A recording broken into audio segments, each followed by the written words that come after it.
Vote নিয়ে চাপ বাড়ছে ইউনূসের উপর। ভোট পিছিয়ে দেওয়ার বার্তা ইউনূসের এবং ডিসেম্বরে ভোটের দাবিতে অনড় বিএনপি।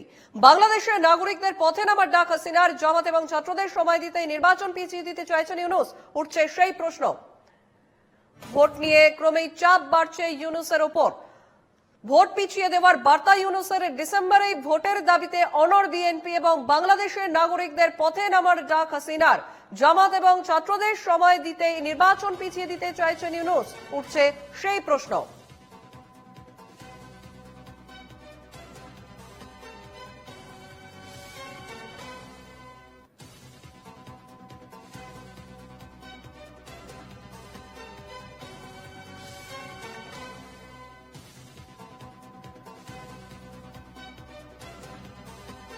আমাদের সঙ্গে সরাসরি নিউজ রুম থেকে রয়েছেন আমাদের অ্যাসিস্ট্যান্ট এডিটর ইলমাস সৈয়দ। ইলমাস, ভোট নিয়ে এবারে চাপ বাড়ছে ইউনূসের ওপর, কারণ ভোট পিছিয়ে দেওয়ার বার্তা ইউনূস দিয়েছিলেন, কিন্তু ডিসেম্বরেই সেই ভোট হবে এই দাবিতে অনড় বিএনপি।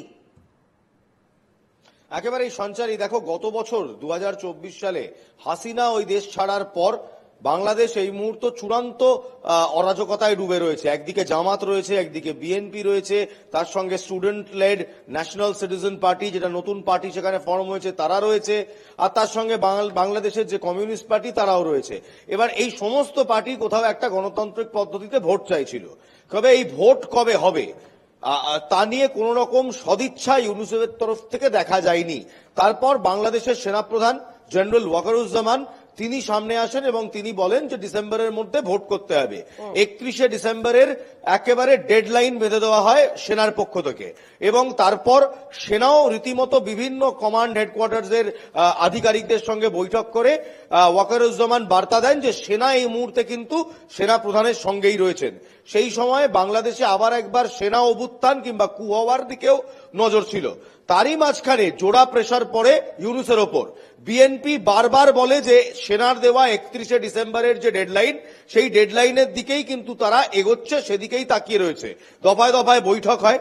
এই প্রেসারে নত স্বীকার করেই, কার্যত নত স্বীকার করে 26 এপ্রিলে অর্থাৎ 2024 এপ্রিলে বাংলাদেশের নির্বাচন ঘোষণা করে মোহাম্মদ ইউনূস। গতকাল এই জায়গাতেই আমরা একটু তোমায় থামাই, আমরা শুনে নিই যে আগামী বছরের এপ্রিলের গোড়ায় যে নির্বাচনের কথা ঘোষণা করেছিলেন ইউনূস, ঠিক কি বলেছিলেন তিনি, শুনবো। আগামী জাতীয় নির্বাচন কখন হবে সে বিষয়ে সিদ্ধান্ত জানার জন্য রাজনৈতিক দল ও জনগণের মধ্যে বিপুল আগ্রহ রয়েছে। আমি বারবার বলেছি এই নির্বাচন ডিসেম্বর থেকে আগামী বছরের জুনের মধ্যে অনুষ্ঠিত হবে।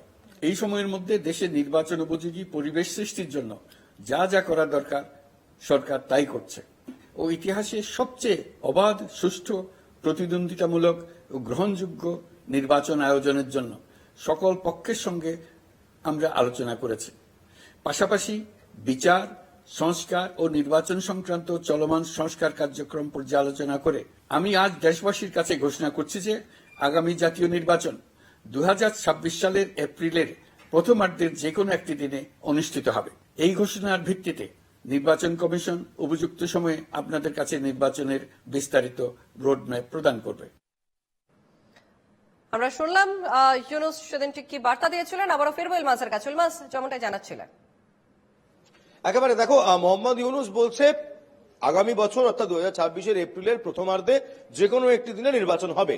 কিন্তু যখন মোহাম্মদ ইউনূস এই অন্তর্বর্তী সরকারের দায়িত্ব নিয়ে চিফ অ্যাডভাইজার হিসেবে নিযুক্ত হন, তখন বলা হয়েছিল 1 বছরের মধ্যে অর্থাৎ এবছর 2025 অগাস্টের মধ্যে নির্বাচন করা হবে। কিন্তু সেই 1 বছরের সময়সীমা পেরিয়ে গেছে। যেহেতু তার মাঝখানেও কোন রকম নির্বাচন নিয়ে প্রতিশ্রুতি কিংবা ঘোষণা কিছুই মোহাম্মদ ইউনূস করছিলেন না, তাই একটা কার্যত প্রশ্ন উঠেছিল যে মোহাম্মদ ইউনূস কি তাহলে নিজেই ক্ষমতা ধরে রাখতে চাইছেন। তারপর সেনাপ্রধান সরাসরি চ্যালেঞ্জ জানান এবং তারপর বলেন যে গণতান্ত্রিক পদ্ধতিতে নির্বাচন এনশিওর করার জন্য যা যা করার দরকার সেনা সমস্ত কিছু করবে, বাংলাদেশকে গণতন্ত্র রাখার জন্য সেনার যা যা করা দরকার তাই করবে। তারপর থেকে জল্পনা শুরু হয় মোহাম্মদ ইউনূস কি পদত্যাগ দেবেন। মোহাম্মদ ইউনূস তিনি নিজেও পদত্যাগ করার কথা 2-1 বার নিজের একেবারে ক্লোজ সার্কিটে জানিয়েছিলেন। তারপর এই মুহূর্তে যে ঘোষণা তিনি করেছেন সেটা কোথাও সেনার চাপে এবং বিএনপির চাপেই করেছেন। তবে সমস্যা হলো বিএনপি কিন্তু তাদের দাবিতে অনড়। বিএনপি এই ডিসেম্বর ডেডলাইনই চাইছে। বিএনপি বলেছে যে তারা যদি নির্বাচন চায়, যদি নির্বাচন হয়, তারা 31শে ডিসেম্বরের মধ্যেই নির্বাচন চাইছে। যদিও students led national citizen party এবং ন্যাশনাল কমিউনিস্ট পার্টি এবং জামাত, এরা তিনজনেই বলেছে যে 26শে এপ্রিলে ভোট হলে তাদের কোনো সমস্যা নেই। তাহলে ইউনূস সে কি বকলমে এই স্টুডেন্টদের কিংবা ছাত্র লীগকে বেশি করে সুবিধা দেওয়ার জন্য আরো সময় কিনলেন, এই প্রশ্ন উঠছে।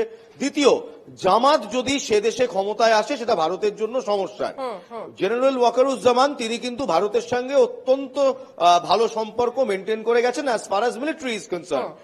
মোহাম্মদ ইউনূস, জামাত কিংবা বিএনপি, এই তিনটি দল কিংবা এই তিনটি ফ্যাকশন অ্যান্টি ইন্ডিয়া।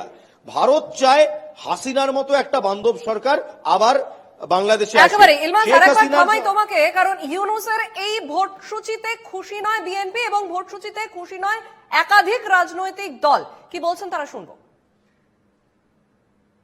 আগামী বছরের এপ্রিলের প্রথমার্ধে যে কোনো দিন জাতীয় সংসদ নির্বাচন অনুষ্ঠিত হতে পারে।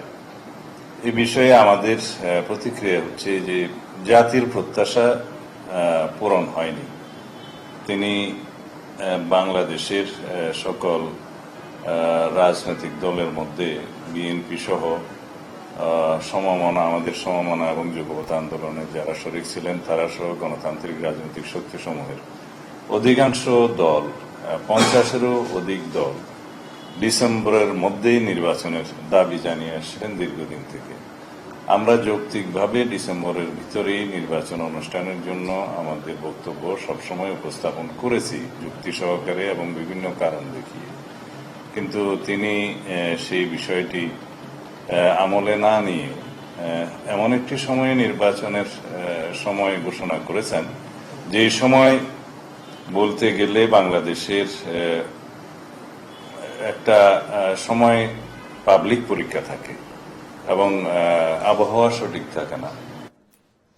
আবার ইলমাসের কাছে আসবো। ইলমাস, একদিকে যেমন ভোটসূচিতে খুশি নয় বিএনপি সহ অন্যান্য একাধিক রাজনৈতিক দল, অন্যদিকে বিএনপি নেতা তিনি সেই অভিযোগ তুলছেন যে জাতির প্রত্যাশা পূরণ করতে পারেন ইউনূস। একেবারে দেখো, যা ঘটেছিল গত বছর 2024 সালে যা ঘটেছিল বাংলাদেশে, সেটা কিন্তু ক্ষমতা দখলের লড়াই ছিল। কোথাও ছাত্রদের সামনে রেখে ক্ষমতা দখলের লড়াই। আওয়ামী লীগের প্রধান প্রতিদ্বন্দ্বী বিএনপি এবং আওয়ামী লীগ, তাদের মধ্যে এই প্রতিদ্বন্দ্বিতা আজকের নয়, বহু বহু বছর পুরনো। সেই কারণেই কিন্তু মুজিবকে খুন হতে হয়েছিল। সেই কারণেই খালেদা জিয়ার সরকার যখন এসেছিল, সেই সরকার ভারত বান্ধব না হয়ে ভারতের বিরুদ্ধে গিয়ে পারভেজ মুশাররফের সাথে হাত মিলিয়েছিল। যদিও খালেদা জিয়ার সরকার, তারা 71-এর জন্য যেহেতু ভারতের কাছে কৃতজ্ঞ, তারা যেহেতু মুজিবুর রহমানের দেখানো পথেই হেঁটেছিল, তাদের সঙ্গে ভারতের সম্পর্ক অত্যন্ত ভালো ছিল। কিন্তু শেখ হাসিনার সরকারের বিরুদ্ধে করাপশন থেকে শুরু করে স্বেচ্ছাচারিতা, তার একাধিক অভিযোগ ছিল। এবার যে কোনো দল তারা চায় তারা নিজের ক্ষমতায় আসায়, এবং সেই ক্ষমতায় আসা যায় একটাই প্রক্রিয়াতে, সেটা হলো নির্বাচন। Caretaker government can't take any major decisions. বাংলাদেশের উন্নয়ন, বাংলাদেশের বিদেশ নীতি, বাংলাদেশের আগামী পথ চলা, সেখানে কোন রকম পাকাপোক্ত সিদ্ধান্ত কিন্তু এই কেয়ারটেকার সরকার নিতে পারে না। সেই সিদ্ধান্ত কোন পাকাপোক্ত সরকারই নিতে পারে। এখন লড়াই হলো মসনদে কে বসবে, বাংলাদেশ কে চালাবে, কোন দিকে চালাবে। মোহাম্মদ ইউনূস একটি কেয়ারটেকার গভর্নমেন্ট চালাচ্ছেন। সেই কেয়ারটেকার গভর্নমেন্টে বাকি সবার সালাম মাশওয়ারা কিংবা পরামর্শ নেওয়া হয়, কিন্তু কোন পার্টির একক নির্দেশ কিংবা একক ইস্তেহারে চলে না। বিএনপি জামাতের সঙ্গে হাত মিলিয়ে এবং বিভিন্ন প্রো পাকিস্তানি লিগসের সাথে হাত মিলিয়ে একটি অ্যান্টি ইন্ডিয়া সরকার বাংলাদেশে স্থাপন করতে চায়। আজকের নয়, বহু বছরের তাদের প্রয়াস। তাই বিএনপি যত ইলেকশন পেছবে ততই উতলা হয়ে উঠবে, কারণ তাদের পারপাস সার্ভ হচ্ছে না। তাই জন্য বিএনপি এই জেনারেল ওয়াকারুজ্জামানের চূড়ান্ত বিরোধিতা করত, তাকে হাসিনার দালাল বলে সম্বোধন করত, সেই বিএনপিও কিন্তু এখন সেনার সুরেই শের মেলাচ্ছে, বলছে 31শে ডিসেম্বরের মধ্যেই তারা নির্বাচন চায়। কারণ যতদিন ইউনূস পদে থাকবে ততদিন গণতান্ত্রিক ভাবে নির্বাচিত সরকার বাংলাদেশের মসনদে থাকবে না। একেবারে ইলমাস, ইতিমধ্যে এই শেখ হাসিনার একটি অডিও বার্তা নিয়ে জল্পনা তুঙ্গে উঠেছে এবং ইউনূসের রক্তচাপ বাড়িয়ে ফের দেশে ফেরার বার্তা দিয়েছেন হাসিনা। আমরা একবার শুনে নেব সেই অডিও ক্লিপটি।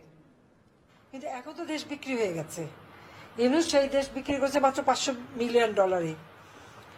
সেন্ট মার্টিন দিয়ে দেবে, বর্ডার দিয়ে দিয়েছে, সেখানে বিনিময় কত পেয়েছে শুনলাম, ওই ডলারই নাকি বিক্রি করে দিয়েছে। কাজে এখানে আমি আমাদের সকল নেতাকর্মী এবং দেশের মানুষকে এটাই বলবো, যা আপনারাই দেখেন, কই বাজেট তো বাড়াতে পারলো না, আমরা তো প্রতি বছর বাড়িয়েছি, তো কমালো কেন? তার দেশের অর্থনীতি ধ্বংস করে দিতে চাচ্ছে। এই দেশটাকে স্বাধীনতার সমস্ত মূল্যবোধগুলি একে একে ধ্বংস। কাজে আমি এখন সকলকে এই আহ্বান করব যে সবাইকে একযোগে নামতে হবে, এই জঙ্গি শাসন থেকে দেশকে রক্ষা করতে হবে। ইনশাআল্লাহ সব জিনিসটা শেষ আছে, আল্লাহ তাআলাও খেলা দেখছে, দিন আমাদের আসবেই এবং বাংলাদেশকে আবার আমরা এই হায়নাদের হাত থেকে মুক্ত করতে পারবো, জঙ্গিদের হাত থেকে মুক্ত করতে পারবো, দেশকে আবার আমরা উন্নত সমৃদ্ধশালী সোনার বাংলাদেশ 41 সালে যে স্মার্ট বাংলাদেশ করতে চেয়েছিলাম, সেই স্মার্ট বাংলাদেশ ইনশাআল্লাহ আমরা গড়ে তুলব। আমি আবারও ইলমাজের কাছে আসবো। ইলমাজ, আমরা শুনছিলাম এই অডিও বার্তাটি এবং সেখানে ভয়ঙ্কর একটি বিস্ফোরক অভিযোগ উঠছে যে $500 মিলিয়ন সেন্ট মার্টিন দ্বীপকে বিক্রি করেছেন ইউনুস, এবং হাসিনা যেমনটাই বলছেন যে সমস্ত মূল্যবোধ একে একে ধ্বংস হয়ে যাচ্ছে। এই যে বিস্ফোরক অভিযোগ তুলছেন, ইউনুসের জন্য ঠিক কতটা চাপের পরিস্থিতি এখন? দেখো, এই মুহূর্তে তোমাকে জাস্ট 3টে পয়েন্টের দিকে আমি নজর রাখতে বলবো। এই অভিযোগ নতুন নয়। এই অভিযোগ যেদিন শেখ হাসিনা পদচ্যুত হয়েছিলেন, যেদিন তিনি ইন এক্সাইল তার গভর্নমেন্ট নিয়ে বেরিয়ে গিয়েছিলেন বাংলাদেশ থেকে, সেদিন বলেছিলেন আমেরিকার চাপে যা হচ্ছে, আমেরিকার চাপে হচ্ছে, কারণ সেন্ট মার্টিনসে বেস বানাবার প্রবল ইচ্ছে ছিল আমেরিকার। Yunus is Biden's man, America's man, এ নিয়ে কোনো সন্দেহ নেই। জো বাইডেনের তত্ত্বাবধানে, হিলারি ক্লিন্টন এর তত্ত্বাবধানে ইউনুসের ফুলে ফেপে বেড়ে ওঠা।